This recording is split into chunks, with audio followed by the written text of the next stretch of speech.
Mas, Hulk, muito obrigado por tudo. Você está demitido, meu amigo. Demitido porque você está numa barca furada. Eu estou salvando você porque eu não quero que você jogue a segunda divisão. Então, meu amigo, já fica demitido, vai caçar seu rumo, vai lá para a sua terra lá, já fui lá no seu restaurante, bom demais, vai cuidar dos seus restaurantes, do seu patrimônio imobiliário, mexe com o futebol, mas não, cara, fica tranquilo, tá certo? Obrigado por tudo que você fez por gente aqui no Galo, mas você tá demitido, meu amigo, e ó, essa demissão é um favor que nós estamos fazendo para você. O Hulk em campo hoje, e todo respeito à história do Hulk no Atlético, é o maior da história, mas para mim ficou claro, para mim ficou claro que já deu. Muito obrigado, Hulk, mas respeitar a sua história no Atlético é respeitar também que tá na hora de parar. Tá na hora de dar adeus. O Hulk em campo hoje foi, não só não jogou bem, como ele atrapalhou o time em campo.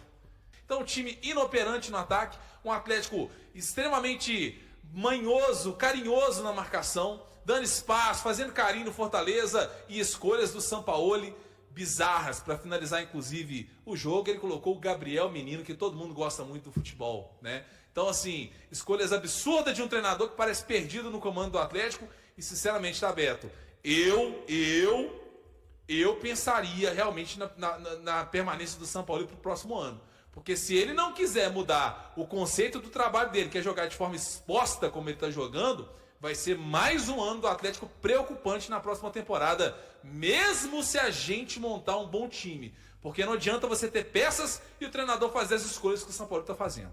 Bom, torcedor atleticano indignado, injuriado, insatisfeito e com toda a razão do mundo. Com toda a razão do mundo. O fato é que o Atlético mais uma vez perdeu. Né? Perdeu os últimos jogos todos, não consegue emplacar nenhum tipo de sequência e deu adeus à Libertadores. Porque uma Libertadores agora é se todo mundo perder e só o Galo ganhar, coisa que não vai acontecer de maneira nenhuma. Lembrando aos senhores que nos últimos jogos foi assim: Fortaleza 3-3, perdemos para o Bragantino, perdemos o título para o Lanús, empatamos com o Flamengo e hoje perdemos para o Fortaleza. A verdade é a seguinte: o Atlético é um amontoado, gente. Não adianta a gente achar que o Atlético é isso, é aquilo. O Atlético é uma equipe mediana, que joga um futebol mediano, que não joga um futebol de bom nível, que não joga um futebol que luta. O Atlético é um time, eu falei aqui no intervalo, que é um time que não luta. É um time que não briga, é um time que não tem brio, é um time que não corre atrás, é um time que, perdi mais uma, mas corremos, lutamos, brigamos, né? É o discurso dos jogadores, que chega a ser patético. Porque a grande realidade é que o Atlético hoje é um amontoado que deu errado. E os jogadores muitas vezes nem conseguem admitir isso. Né? Eles não conseguem entender que eles não têm uma dedicação física, técnica e mental para os jogos. O Atlético não joga nada, o Atlético não constrói nada. Foi um primeiro tempo foi um marasmo. No segundo tempo nós criamos mais chances, nós fizemos uma coisinha ou outra a mais, nós tentamos mais coisas, mas a verdade, senhoras e senhores, a verdade, a realidade dessa história toda é que o Atlético não consegue fazer uma boa partida. E ponto final. A culpa é do Sampaoli? Não acho que a culpa seja do Sampaoli, não. Porque quando ele olha para o banco, é igual o Eduardo Guerra falou bem no intervalo do jogo. Eu falei, Eduardo Guerra, quem que você colocaria? Ninguém. Sabe por quê? Porque quem entra é Biel, que ninguém quer e que não vai ficar. Sabe quem que entrou? Saravia, que o Galo não está fazendo o menor esforço para renovar. Sabe quem que entrou? Gabriel Menino, que já avisaram que ele vai sair. Sabe quem que entrou? Cadu, que é um jogador que ficou 1 ano e meio lesionado, coitado. Tem até qualidade, tem como se tornar um bom jogador aí, mas não pro Atlético. Vai jogar em outras equipes, mas é um Cadu. E, por fim, entrou o Scarpa também, que esse a gente pode ter alguma esperança, esse a gente pode ter algum brio, esse a gente pode achar que vai fazer alguma coisa, mas a grande realidade, e isso tem que ser dito, isso tem que estar firmado, é que o Scarpa também não está jogando nada há muito tempo. Mas o Scarpa ainda assim merecia ser titular. Então, cara, o que nós estamos vendo aqui nesse momento, e essa é o que eu enxergo, é a maneira que eu vejo, é que o Atlético é um amontoado de coisas que deram erradas e que a culpa desse amontoado ter dado errado, o Paulo Brax é responsável e ele deveria sair do Atlético. Mas o Paulo Brax não teve dinheiro, o Paulo Brax isso, o Paulo Brax aquilo. Beleza, ele realmente não teve dinheiro, realmente realmente ele teve aí, né, falta da grana, mas só que quando ele trouxe alguém, ele trouxe o Biel. E a diretoria é a maior responsável por isso, porque liberou o Rubens, que era um jogador que lutava, brigava nesse meio-campo, fazia algo. Nesse meio-campo ele lutava. Então a grande realidade é que a gente não consegue ter um time que briga, não consegue ter um time que luta, não consegue ter um time que... Porque aqueles que poderiam lutar, brigar, nós liberamos. Outra coisa, não é porque é bom, porque não é bom, não. É reserva do Fortaleza. É reserva lá no Fortaleza, então não é bom. Mas, exemplo, nós não temos um centroavante, gente. Nós não temos um homem de área para chutar pro gol. Quando a bola dá aquela pingada ali, ó, não tem. Então, o time do Atlético, quando você olha pro banco de reserva, é isso aí. É um time que é um amontoado, que não funciona, que não dá certo, e que, infelizmente, a diretoria errou pesadamente nessa temporada e não admite. E não admite que errou. E errou. E errou muito, não foi pouco, não. Errou muito, mas ela não consegue admitir que ela errou. E esse é o grande lance, esse é o grande problema. Fica aí vivendo esse sonho na noite de verão que acertou. Essa temporada, ela foi de erro atrás de erro. Quando eu falava aqui com o meu amigo Emerson Saturno, que sempre está no chat aqui com a gente, e a gente falava que o time era mediano, e eu falava lá na live, se o Atlético for campeão da Sul-Americana, é um milagre, por isso que perdeu. E o Galo hoje vai ser rebaixado? Não acredito que seja rebaixado, não. Tem chance, possibilidade matemática, óbvio que tem. Né? O Fortaleza tem que ganhar as duas, o Inter tem que ganhar as duas, o Santos tem que ganhar as duas e o Vitória tem que ganhar as duas. Né? Todo mundo tem que ganhar duas e vai perder todos. Eu não acredito nisso. Mas é uma vergonha que ano que vem, se bobear, a gente não joga nem Sul-Americana, tá, gente? Ô, gente, se bobear ano que vem, esse time do Atlético não joga nem Sul-Americana, vai jogar Sul-Minas. Porque para você jogar Sul-Americana, você tem que pelo menos ficar em 13º, 14º, porque teoricamente o Fluminense ou o Cruzeiro deve ser campeão da Copa do Brasil. Então 14º. Olha o tanto que é vergonhoso. E os caras não enxergam isso. Não enxergam isso. Fato é que o time do Atlético hoje, ele não... Quem viu o jogo sabe o que eu estou dizendo. É um time sem alma, é um time que não consegue atacar em bloco. E quando você não ataca em bloco, você ataca no contra-golpe em velocidade. O Atlético não conseguiu fazer isso. O Fortaleza, inteligentemente, deu a posse de bola para o Atlético e fez o contrário. Saiu ele no contra-golpe. Ele saiu, como assim, rap? O Fortaleza saiu, olha os números da partida. É só você olhar estatisticamente como é que foi o jogo. Foi 66% de posse de bola contra 34%. O Galo teve 66% de posse de bola. O Galo trocou 634 passes, enquanto o Fortaleza trocou 311. O que isso significa? Que um time teve a bola e o outro ficou no contra-golpe. Só que quando o Fortaleza ia para o contra-golpe, o Fortaleza era maligno. Subia em alto nível. Subia em alta rotação, tocando bola, chegando com muito perigo. E o Galo? Não conseguia atacar em bloco. Você tem a posse de bola, você não consegue atacar em bloco. Os jogadores que estão ali não querem ficar. Os poucos que querem não têm a qualidade necessária. E ainda tem isso, gente. A gente faz as críticas aqui, né? Mas tem jogador que ele quer. Tipo, por exemplo, o Alan Franco. Você vê o Alan Franco, cara, pulou no chão para tirar uma bola de cabeça no chão. Por que ele fez isso? Porque ele tem vontade. Agora, você tem outros ali que não tem vontade nem brio. O cara não tem o brio mínimo de pensar o seguinte, não, cara, eu vou dar minha luta aqui, cara. Pô, se eu ganhar hoje, eu posso talvez disputar a Libertadores. Se eu ganhar hoje, eu posso disputar a Libertadores. Entende? É uma loucura, cara. É uma loucura.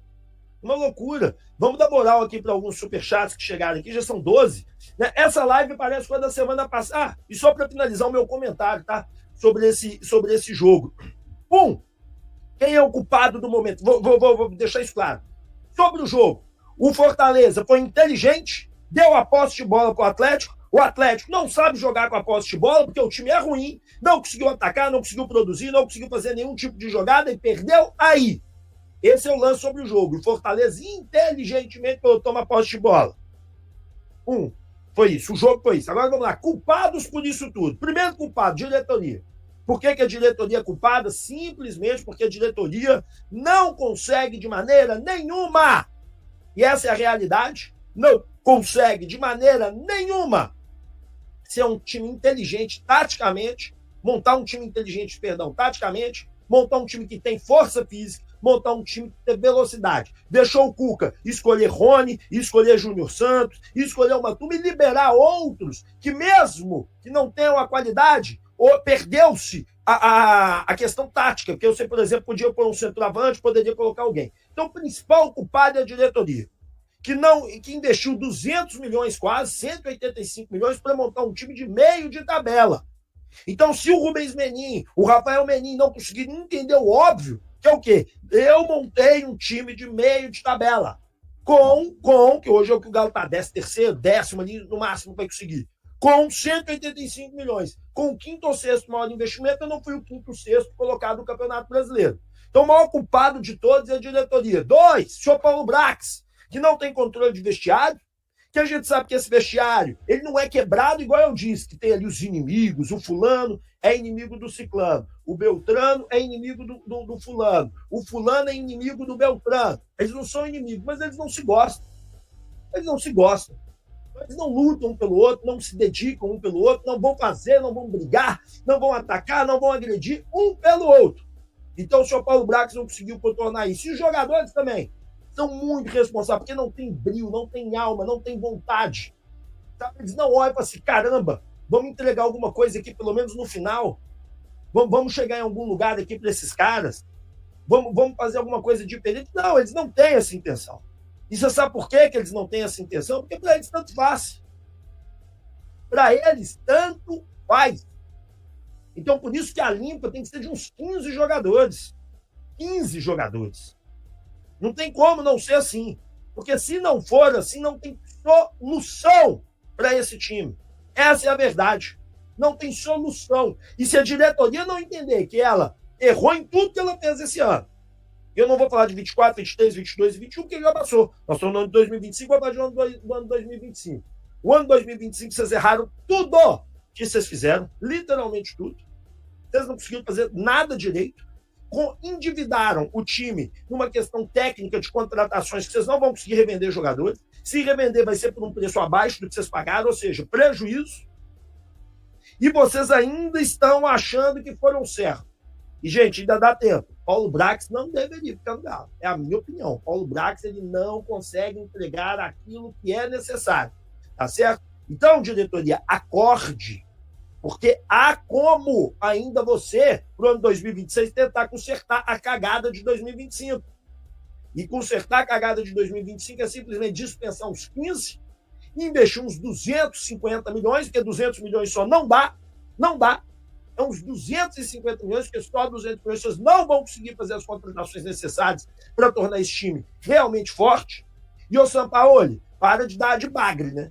Porque as mudanças que você fez hoje, eu não vi, eu fiquei acompanhando aqui o jogo e assistindo o chat aqui do Hoje Tem Galo, tinha mais de 3 mil pessoas, eu não vi um ser humano que disse assim, tá certo, foi boa, as substituições foram boas. Não tem, mas também banco horroroso, vai fazer o quê? Mas podia pelo menos colocar um volante, colocar... Não, mas ele é porque também, cara, olha para você ver como é que são as coisas, né? E aí eu vou finalizar meu comentário sobre isso para dar aquela moral pro chat, para poder colocar vocês para falarem. Como são as coisas, né? Quando ele tira um volante, ele não põe outro. Aí a pergunta que a gente se passa, sabe qual que é? É por que ele não pôs o Fausto Vera? Mas ele não põe o Fausto Vera há muito tempo. O Fausto Vera nunca foi parte do time. Se a gente parar para pensar, a verdade é essa. O Fausto Vera nunca foi parte. O Sampaoli nunca investiu no Fausto Vera. E outros jogadores que estão ali é a mesma coisa. Porque ele quer dar linha nesses caras também, já deixar claro, comigo você não joga. Bom. Titular novamente no Cruzeiro durante o empate por 1-1 com o Ceará, neste sábado na Arena Castelão. Gabigol não conseguiu aproveitar a chance recebida e ainda terminou a partida com o terceiro cartão amarelo, tornando-se mais um desfalque da equipe para a reta final do Brasileirão. Escalado por Leonardo Jardim no lugar de Caio Jorge, artilheiro do time que apresentou desgaste físico e nem viajou com o grupo para Fortaleza, o atacante acabou advertido já nos minutos finais do confronto, após reclamar com a arbitragem. Com isso, Gabigol está fora da partida contra o Botafogo, marcada para quinta-feira, às 19h30, no Mineirão, pela 37ª rodada da Série A. Durante o duelo, o atacante teve participação discreta. Arriscou alguns chutes e na melhor oportunidade foi parado pelo goleiro Bruno Ferreira. No lance que culminou no gol do Ceará já na etapa final, Gabigol perdeu a posse de bola no ataque e acabou facilitando o contra-ataque que resultou no gol adversário. O empate acabou tirando do Cruzeiro qualquer possibilidade de brigar pelo título brasileiro. A partida deste sábado foi a 51ª de Gabigol na temporada pelo Cruzeiro, somando 14 gols marcados. No entanto, no Brasileirão, ele tem sido usado majoritariamente como opção no banco e só começou como titular em 8 jogos, incluindo o de hoje. Após cumprir a suspensão diante do Botafogo, o atacante ficará novamente à disposição para a rodada final, quando o Cruzeiro enfrenta o Santos no domingo, às 16 horas na Vila Belmiro. E aí, galera, o que acharam? Deixem suas opiniões nos comentários. Não se esqueçam de deixar o like, se inscrever no canal e ativar o sininho para receber as notificações. Até mais, Nação Celeste! Vamos pra frente!